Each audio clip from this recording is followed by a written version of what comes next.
Today we are going to discuss using the Timberdoodle curriculum with your child with autism. While this is just a quick overview of a couple highlighted topics pertaining to working with children with autism, we know that every child with autism is unique and each one is gifted and challenged in unique ways, and they do not often fit into an easy generalization. Yet, we still wanted to spark your imagination on how to use some of these products with your child and hopefully point you in some helpful directions. We hope you enjoy this discussion. Today we're going to look at the question of how does Timberdoodle's curriculum work with children with autism? Our experience with autism goes back a number of years. We have a good family friend who had a daughter who was 8. They were looking for respite care for her, and she had severe autism. She came and lived with us for approximately a year, and we started off with trying to get some basic language skills. She had very little. She couldn't even say no or yes to requests from her family, do you want orange juice or whatever. Tell us how we did that, Hope. Basically, we found it was, in essence, really intensive parenting. And so we personally worked through an ABA therapy course that trained us how to train her. But when we boiled it all down, we really felt like essentially what this is very intensive parenting. And exactly, because I was looking at what you guys were doing, because you were the primary teachers of Krissy, and I was saying, yeah, that's how I worked with you, but it was a lot more intense. I had lots more repetition. Yeah. So that was one of the insights that we got from this whole thing. The other was there are 2 problem areas that children with autism face. What are they? One that we noticed, again, for Krissy was the auditory processing. So you could be talking to her, and though if she were to be able to focus on what you're saying, she would be able to understand it, breaking through so that she could auditorily process what is going on is really difficult for her. Krissy, I have something that you wear on your head. Do you have something that you wear on your head? Do you have something you wear on your head? Look at your picture. There it is. Good job. Another thing that we've noticed, particularly with children at the one end of the autism spectrum, The high functioning end, was opinions were very difficult for them. So they could, if you were to say to them, what is your favorite ice cream? They ulcerated over that. And they couldn't, generalizations were very hard for them to make. They couldn't get simple jokes or... if it was factual, they thrived. They knew facts. Right. If it wasn't facts, if it was what would you suppose or what could happen or what do you think about, that was harder for them to be able to answer. So then now let's come back to the question, will Timberdoodle's curriculum work with those children? And the simple answer is yes and no. Yes, for all the factual things, that the math, they're going to thrive on that. That's a no-brainer. The reading, again, it's going to follow a pattern that is going to be familiar to them. Yeah. There will be problem areas, though, particularly as they get into the higher reading programs, MASDAS, where they're going to have to infer some things or speculate as to, and that's going to be very difficult for them. Do you not then use that?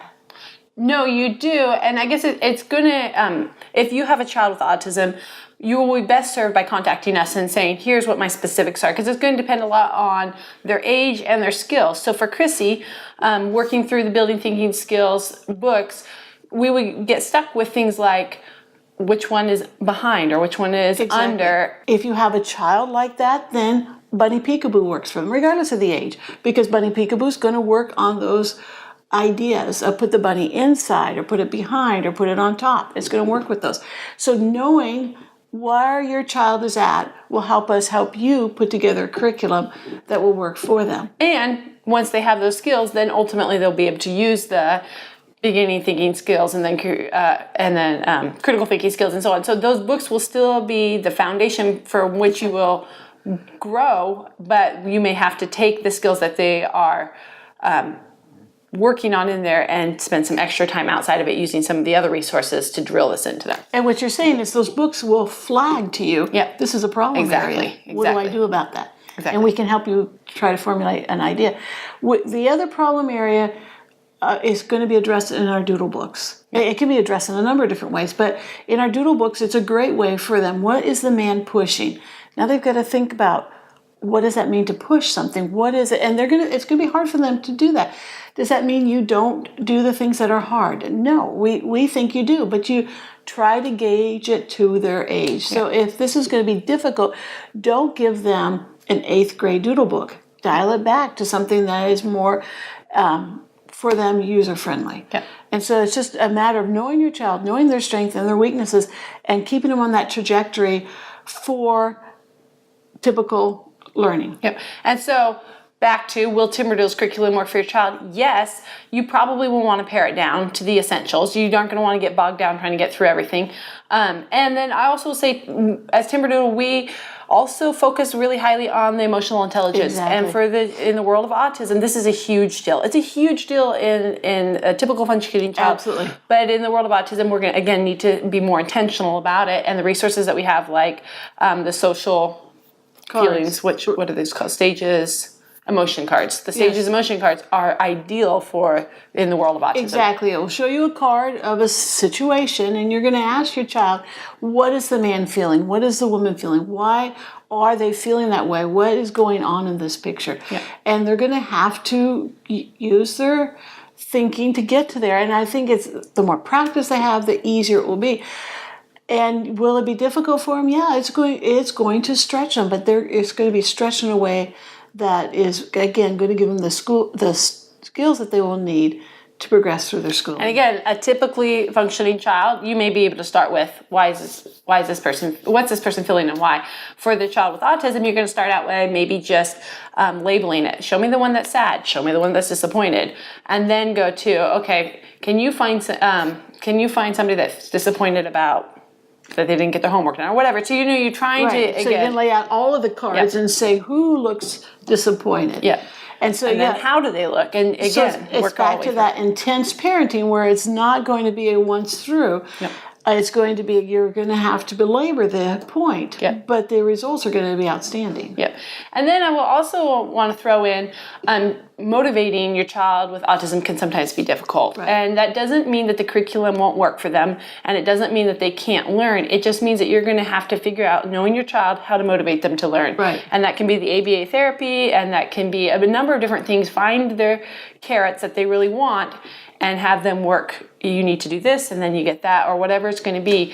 I think some parents think if my child doesn't want to do it, then it's not going to work. And the answer is no, you just need to figure out a way to motivate them into completing what the assignment is and keep it short. Or even if you can't figure out the motivation, if you are convinced that this is the trajectory the child should be on, reading and writing, then they... they need to eat, they need to sleep, and they need to continue to progress with their education so that they can become functioning and happy members of society. And so give me some examples of motivators for Krissy. So for Krissy, it was food. So for like auditory processing, we would work with her on, do you want this or do you want this, or the answer of this or that, and make her, the reward for listening was always food. Right. Another motivator I remember is we would be working on asking questions. That's something, again, she didn't have the vocabulary when she first came to us. Once her vocabulary began to grow, we wanted her to learn how to ask questions. So we would put a pot on the table, and if she would ask us what's in the pot, then we would let her open it and find out, and it's generally, again, food related. Something she liked. Yeah. Well, find her sweet spots. We knew she had her favorite things, and we were trying to teach her the word where. And so we would set up the situation so that when she would come around the corner looking for her thing, we would have it squirreled away somewhere and would prompt her through asking where. And I remember how exciting it was when she finally walked into the room one day and voluntarily asked, where's my blanket, or whatever it was. It was really exciting. That was great, yeah. I would just say come back and say contact us with your details because we would love to help you figure out what are the holes, and a lot of things are, what is the foundation. So there might be a couple key holes in their foundation that once you can cover will then enable them to waltz into a curriculum much easier. Which reminds me of we had a 16-year-old with us for a while and could not read. With severe autism again. With severe autism, could not read. Had a number of, was attending public school at the time, had a number of different programs tried, and none of them worked. And we had just heard about this whole thing of foundational learning. And so we took them back to the very basics of putting together a puzzle, which was one of the things they recommended. And he spent the weekend putting together puzzles. And by the end of the weekend, he was reading some beginning words, and phenomenal success just by taking them back to that foundation. Whereas it's at the school, they didn't. And so again, I think if we work with you, we know the particulars of your child, we could try to pull some together. Again, what I would want to emphasize is not just getting things for your child's strength. And I think sometimes people try to do that. Well, he's good in math, so I'll just get a math program. Or he only wants facts, so I'll only get a history program. And you're missing the opportunity to grow that child in ways that will be beneficial when he's out working in society or interacting with people in a social way.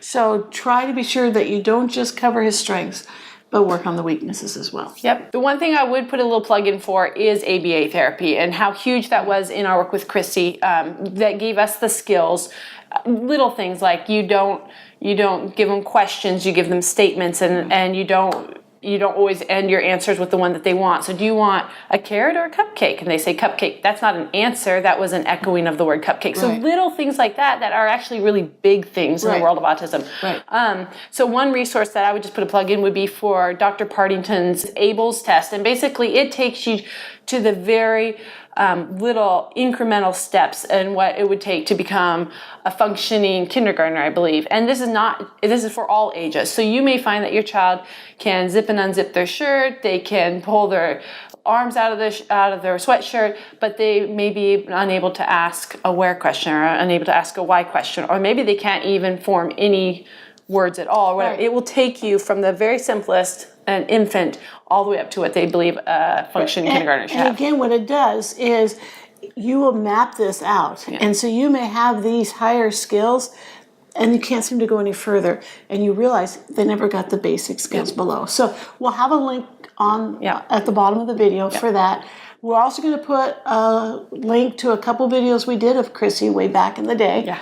And it'll show you her perfect day. Show my perfect day. Yep.